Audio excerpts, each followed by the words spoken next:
आप सभी को मेरा नमन।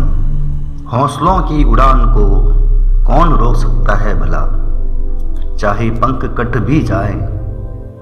आत्मविश्वास एवं करने की दृढ़ इच्छा शक्ति नए पंख उगा ही लेती है।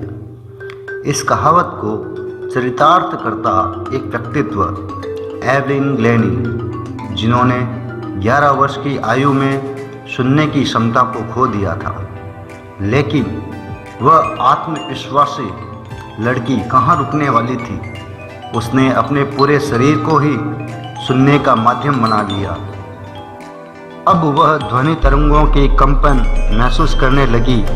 वह सुनने की एक नई व अविश्वसनीय कला को जन्म दिया। उन्हीं के शब्दों में सुनते हैं। Of an exploration that really allowed me to take the hearing aids off and use the body as a huge ear. संगीत प्रेमी एवलिन ग्लेनी ने 2000 से भी अधिक वाद्य यंत्रों का संग्रह किया, बल्कि उन्हें बजाना भी सीखा।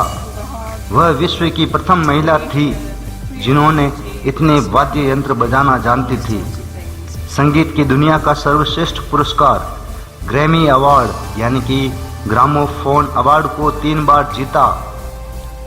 ऐसी महान शख्सियत के बाल्यकाल के बारे में पिछले अध्याय में हमने जाना। आइए बुक बिहाई के अध्याय 2 द साउंड ऑफ म्यूजिक में एवलिन ग्लेनी की जीवनी को आगे जानते हैं। But Evelyn Glennie was not going to give up.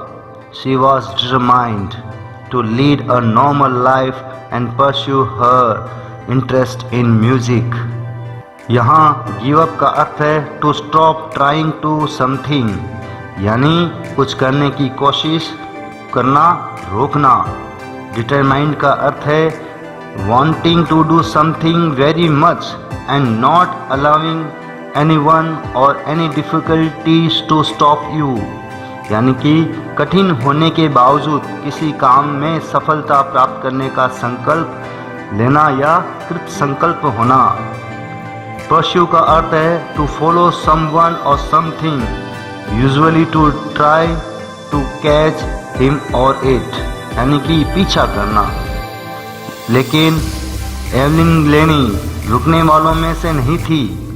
वह संकल्प ले चुकी थी अपने जीवन को सामान्य रूप से जीने का, वह संगीत में आगे बढ़ने का, जब तक वह सफल न हो जाए। अगली पंक्ति, one day she noticed a girl playing a xylophone and decided that she wanted to play it too.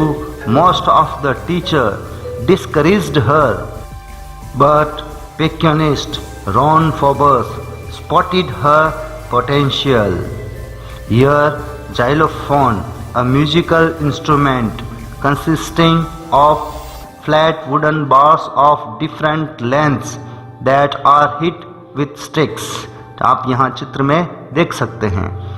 Discouraged, having lost your confidence or enthusiasm for something, यानी निरुत्साहित होना, जिसका ऑपोजिट वर्ड है एनकरेज। पिक्योनिस्ट का अर्थ होता है जो ताल वाद्य बजाने वाले जो लोग होते हैं, जैसे ढोलक इत्यादि। A person who plays instruments just drum and tabla. Spotted का यहाँ अर्थ है मार्क करना, यानी कि ध्यान देना।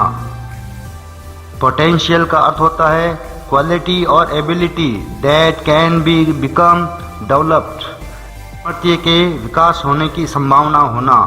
एक दिन उसने एक लड़की को जाइलोफोन बजाते हुए देखा और उसने निर्णय किया वह भी उसे बजाएगी। अधिकांश शिक्षकों ने उसे हतोत्साहित किया, लेकिन रॉन फोबर्स, जो कि एक ताल वादक थे, ने उसकी क्षमता को पहचाना। अगली पंक्तियां पढ़ते हैं। He began by tuning two large drums to different notes. Don't listen through your ears, he would say. Try to sense it some other way, says Alvin Glennie. Suddenly I realized I could feel the higher drum from the west up and the lower one from the west down. Here, notes means sound के अर्थ में a single sound at a particular level, usually in music. Sense का यहाँ अर्थ है समझदारी से सोचने व करने की क्षमता. An ability to understand, recognize, value or react to something, especially any of the 5 physical abilities to see, hear, smell, taste or feel.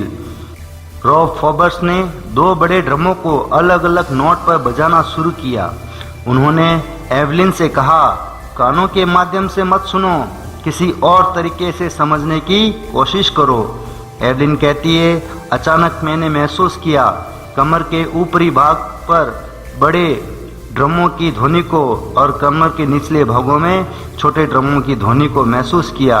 यानी कि ध्वनि की तरंगों के स्पर्श को अपनी त्वचा पर वो महसूस करने लगी. Repeated the exercise and soon Evelyn discovered that she could sense certain notes in different parts of the body. I had learned to open my mind and body to sound and vibrations. The rest was sheer determination and hard work. Here, discover का अर्थ है to find information, a place or an object, especially for the first time.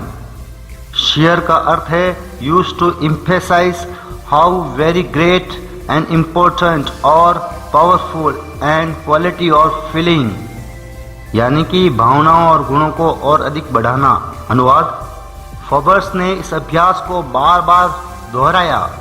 Evelyn ने पाया वह शरीर के अलग अलग भागों में भिन्न भिन्न ध्वनियों की तरंगों को महसूस कर सकती है.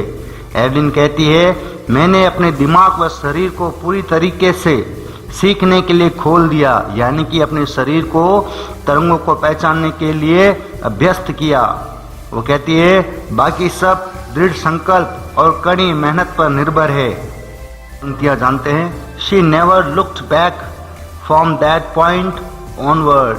She toured the United Kingdom with a youth orchestra and by the time she was 16, she had decided to make music her life.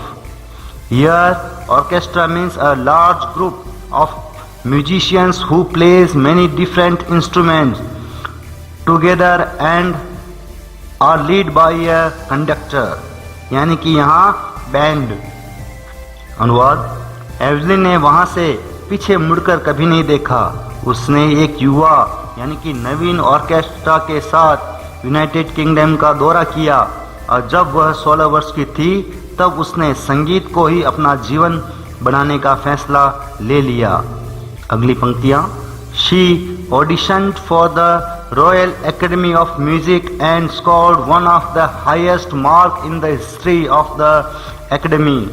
She gradually moved from orchestra work to solo performance. At the end of her 3-year course, she had captured most of the top awards. यहाँ audition का अर्थ है gave a short performance so that the director could decide whatever she was good enough. यानी कि कला का प्रदर्शन करना, परीक्षण हेतु गायन, अभिनय व लघु कला का प्रदर्शन करना.